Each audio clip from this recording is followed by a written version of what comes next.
नमस्कार, मैं हूं निवेदिता।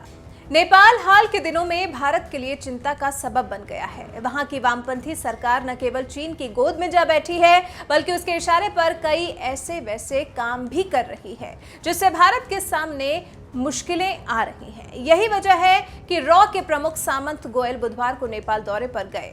नेपाली मीडिया की माने तो रॉ चीफ बुधवार को 9 सदस्यीय प्रतिनिधिमंडल के साथ काठमांडू पहुंचे थे और उन्होंने पूरा दिन वहीं बिताया था। नेपाली मीडिया की माने तो अगले महीने Indian army chief general MM Naravane का नेपाल दौरा भी प्रस्तावित है। ऐसे में रॉ चीफ का ये दौरा काफी मायने रखता है। नेपाल चीनी कैंप में इतना गहरा न धंस जाए कि फिर उसका भारत की तरफ रुख मोड़ना असंभव सा होने लगे। इसके लिए जनरल नरवणे के दौरे से काफी उम्मीदें लगाई जा रही हैं।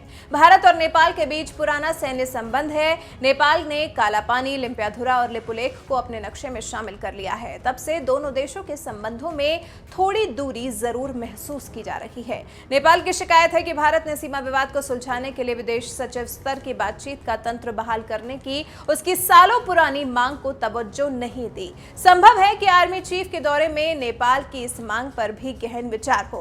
नेपाली मीडिया की माने तो KP ओली ने ईश्वर पोखरेल से रक्षा मामलों की जिम्मेदारी वापस लेकर भारत को सकारात्मक संदेश देने की कोशिश की है, क्योंकि पोखरेल को भारत विरोधी माना जाता है। हालांकि भारत का मानना है कि सीमा विवाद पर बातचीत के लिए नेपाल को अपने यहाँ का वातावरण और ज्यादा सुधारना होगा। भारत लगातार कहता रहा है कि नेपाल ने भारतीय इलाकों को नए नक्शे में शामिल कर उस समझौते का उल्लंघन किया है जो सीमा विवाद को आपसी बातचीत के जरिए समाधान का मार्ग प्रशस्त करता है।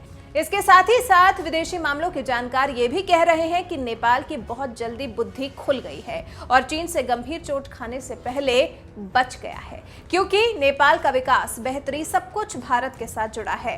भारत सदियों से नेपाल का मित्र रहा है और आज भी बेटी रोटी का रिश्ता कायम है। अगर नेपाल सरकार इन रिश्तों को तोड़कर चीन से संबंध बनाती है तो ये नेपाल और नेपाल की जनता दोनों के लिए खतरनाक साबित हो सकता है। लेकिन सही समय पर सही कदम उठाकर नेपाल ने अच्छा काम किया है। अब देखना होगा कि आगे कितना रिश्तों में गर्माहट आती है। ये तो आने वाले समय में पता चलेगा, लेकिन दो बड़े अधिकारियों का दौरा होना रिश्तों में गर्माहट को दर्शाता है।